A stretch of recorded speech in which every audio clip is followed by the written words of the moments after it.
Hello, ladies and gentlemen. Welcome back to our channel. Our happy face. Vijay Thalapathy അണ്ണാ പൊളി mass സാധനം Jananayakan Tamil movie Jananayakan കണ്ടിട്ട് ദേ പുറത്തേക്ക് ഇറങ്ങി ആ ഒരു പവറിലാണ് ഞങ്ങൾ ഇരിക്കുന്നത്. ജനനായകൻ മീൻസ് ജനങ്ങളുടെ നായകൻ. ആസ് യൂഷ്വൽ നമ്മുടെ വിജയ് സാറിൻ്റെ അല്ലെങ്കിൽ വിജയ് അണ്ണൻ്റെ ഇനി സാറിന് വിളിക്കണം. ഇനി വിജയ് അണ്ണെന്ന് വിളിച്ചാൽ എനിക്കറിയില്ല എത്രത്തോളം ആവും എന്നുള്ളത്. അപ്പോൾ വിജയുടെ സൂപ്പർ മൂവി എന്ന് പറയാം. സൂപ്പർ മൂവി എന്ന് പറഞ്ഞാൽ എന്താണ് ഒരു വിജയ് മൂവി, എന്താണ് നമ്മൾ വിജയ് മൂവികളിൽ നിന്ന് അക്സെപ്റ്റ് ചെയ്യുന്നത്, അതിന്റെ ഒരു നെക്സ്റ്റ് ലെവൽ. നമ്മൾ എക്സ്പെക്ട് ചെയ്യുന്നത് എന്താണോ അത് തന്നെയാണ് വിജയ് അതിന്റെ ഒരു നെക്സ്റ്റ് ലെവൽ ആക്ഷൻ ആയാലും എന്തായാലും ആ ഒരു ലെവൽ ഇച്ചിരി കൂടി ഒബ്വിയസ്ലി. പക്ഷെ ആദ്യം തന്നെ പറയാം, വിജയ് അഭിനയം നിർത്തുന്നു എന്ന് പറയുമ്പോൾ അത് കണ്ടിട്ട് ഈ പടം കാണുമ്പോൾ നമുക്ക് അതൊരു ഭയങ്കര വിഷമം തോന്നും. ആളുടെ എൻട്രി കാര്യങ്ങളിലൊക്കെ കാണുമ്പോൾ ഈ പടം ഇനി നമുക്ക് ഇങ്ങനത്തെ ഒരു എൻട്രി കാണാൻ പറ്റില്ലല്ലോ എന്നുള്ളൊരു ഫീലിങ്സ് എനിക്ക് തോന്നി. ഞാൻ കുറച്ച് വിജയ് ഫാൻസിന് തോന്നും. അതെ, വിജയ് മൂവികൾ കണ്ട് ഇഷ്ടപ്പെടുന്നവർക്ക് അത് തോന്നും. കാരണം ആളുടെ ഒരു നടത്തം, ആ ഒരു ലുക്ക്, ഭാവങ്ങളൊക്കെ ഇനി ഇല്ലല്ലോ എന്ന് തോന്നും.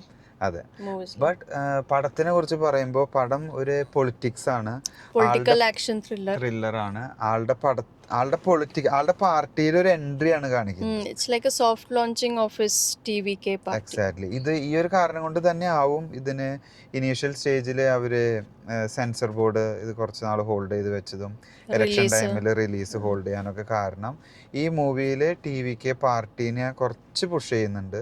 അതിൻ്റെ ഒരു ലോഗോ കാണിക്കുന്നുണ്ട്. അതൊക്കെ ആയതുകൊണ്ടാണ് ഞങ്ങൾ സ്പോയിലർ പറയാത്തത് കൊണ്ടാണ് ഞാൻ അതിൽ കാര്യങ്ങൾ പറയാത്തത്. നിങ്ങൾക്ക് പടം കാണുമ്പോൾ മനസ്സിലാവും. There is TVK in this movie. അതാണ് ഇതിൻ്റെ സെൻസർ ബോർഡ് ഹോൾഡ് ചെയ്യാനുള്ള കാരണം. എന്തായാലും all together a power packed movie അല്ലേ? Mass packed, power packed, action packed, full of action and stunt and everything. മൂവിയിലുള്ളത് എന്താണെന്ന് വെച്ചാൽ എല്ലാ വിജയ് പടത്തിലുള്ള പോലെ ഒരു രക്ഷകനാണ്, ഒരു നാടിൻ്റെ രക്ഷകൻ, അല്ലെങ്കിൽ ഒരു വില്ലേജിൻ്റെ, ഒരു ഗ്രാമത്തിൻ്റെ, ഒരു സമൂഹത്തിൻ്റെ രക്ഷകനായിട്ട് തന്നെയാണ് ആൾ അവതരിക്കുന്നത്. ഒപ്പം ഒരു കുടുംബമുണ്ട്. വിജയ് മൂവീസിലൊക്കെ ഉണ്ടാവും അവൻ്റെ ഫാമിലിയോട് ആൾക്കൊരു ക്ലോസ് ആയിട്ടുള്ള ഒരു വേറൊരു ഫേസ് അത് ഈ മൂവിയിൽ കാണിക്കുന്നുണ്ട്. അതിനുശേഷം അതുമായി റിലേറ്റ് ചെയ്തിട്ട് ആളുടെ വില്ലേജ്, ഗ്രാമവാസികൾ, ദേശവാസികൾ, നാടൻ രക്ഷിക്കുക, ആ ഒരു രീതിയിൽ മൂവി കൊണ്ടുപോകുന്നുണ്ട്. നമ്മുടെ തുപ്പാക്കി മൂവിയിലൊക്കെ ഒരു കട്ട് പോലെ തോന്നും. ആ ഒരു പാറ്റേൺ ആയിട്ടൊക്കെ നമുക്ക് കണക്കാം. തുപ്പാക്കി വേറെ ലെവലാണ്, ഇത് വേറൊരു രീതിയാണ്. ബട്ട് നമുക്ക് അങ്ങനത്തെ ഒരു രക്ഷക റോളിൽ വരുന്നു, രാജ്യത്തെ രക്ഷിക്കുന്നു, നാടിനെ രക്ഷിക്കുന്നു, ആ ഒരു രീതിയിലുള്ള മൂവി പോകുന്നു. അവർക്ക് വരുന്ന ചലഞ്ചുകളും വില്ലനായിട്ട് വന്നിട്ട് അതിനായിട്ടുള്ള ഫൈറ്റും കാര്യങ്ങളും, പിന്നെ ലാസ്റ്റ് എത്തുമ്പോഴേക്കൊക്കെ നമുക്ക് കുറച്ച് ബുദ്ധിമുട്ട്. പിന്നെ പൊളിറ്റിക്സിൽ നടക്കുന്ന ഡേർട്ടി ഗെയിംസ്, അത് exposing and then taking actions against them. So അതെ, നമുക്ക് പലതും ചിന്തിപ്പിക്കും. അതെ, ഹൈലൈറ്റ് ഓഫ് ദി മൂവി അത് തന്നെയാണ്. പിന്നെ വില്ലനായി വന്നിട്ടുള്ളത് നമ്മുടെ ബോബി ഡിയോൾ. ആളെ തകർത്ത് പറയണം. He's really good in such roles. ആനിമലിലായാലും ഇപ്പൊ ഇതിലായാലും he has really done a great job. Villain role super ആയിരുന്നു. പാട്ടുകൾ, പിന്നെ അതേപോലെ പാട്ട് മാൻ അനിരുദ്ധ് തകർക്കാണ്. മ്യൂസിക് എന്ന് പറഞ്ഞ അനിരുദ്ധിന്റെ അതിന് വിജയുടെ ലാസ്റ്റ് മൂവി എന്ന് പറഞ്ഞിട്ട് അതിന് വേണ്ടി ഉണ്ടാക്കിയിട്ടുള്ള കുറെ BGMകളും കുറെ മ്യൂസിക്കും പാട്ടും കാര്യങ്ങളൊക്കെ കുത്തിക്കയറ്റി ആളുടെ ഡാൻസ് കാണിക്കാനായിട്ട് അതിനൊക്കെ വേണ്ട ബീറ്റ് തന്നെയാണ് ഈ പടത്തിൽ കൊടുത്തിരിക്കുന്നത്. അങ്ങനെ ഞങ്ങൾ സ്റ്റോറി വൈസ് ചോദിക്കരുത്, നമുക്ക് തമിഴ് മൂവിയാണ്, ഭയങ്കര ഓവർ ആക്ഷൻ ആവും, നമുക്ക് ആക്സെപ്റ്റബിൾ ആവില്ല പല സീനുകളും. അതൊക്കെ തന്നെ ഇതിലുണ്ട്.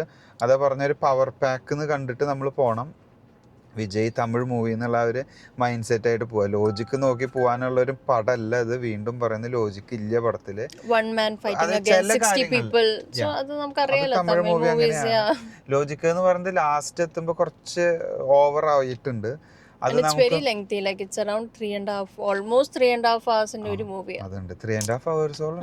3 hours 15 minutes ഒക്കെ 20 minutes ഒക്കെ എല്ലാവരും കാണുമ്പോൾ പിന്നെ ലാസ്റ്റ് എത്തുമ്പോൾ നമുക്ക് അവസാനം മതി എന്ന് തോന്നുന്നുണ്ട്. അത് നമുക്ക് ഒരിക്കലും ഫീൽ ചെയ്യാൻ പാടില്ല ഒരു മൂവിയിൽ. അപ്പൊ അത് ലാഗ് അടിച്ചു എന്നാണ് എന്റെ അർത്ഥം. കട്ട് ഷോട്ട് ആക്കി വെക്കായിരുന്നു. Maybe the last scenes a little bit, but അങ്ങനെ തിയേറ്ററിൽ നിന്ന് പോയി കാണണം. ആ ആളുകളുടെ ഇടയിൽ ഇരുന്ന ആ സൗണ്ടും എഫക്റ്റിലും കണ്ടാലാണ് നമുക്കൊരു മാസ് കിട്ടുള്ളൂ. അപ്പോൾ എല്ലാവരും തിയേറ്ററിൽ പോയി കാണാം. അതാണ് നമ്മുടെ ഒരു ചെറിയ റിവ്യൂ. കാര്യങ്ങളൊക്കെ പറഞ്ഞെന്ന് വിചാരിക്കുന്നു. എല്ലാവർക്കും ഇഷ്ടപ്പെട്ടു എന്ന് വിചാരിക്കുന്നു. That's it. Thanks for watching. See you next time. Bye. By.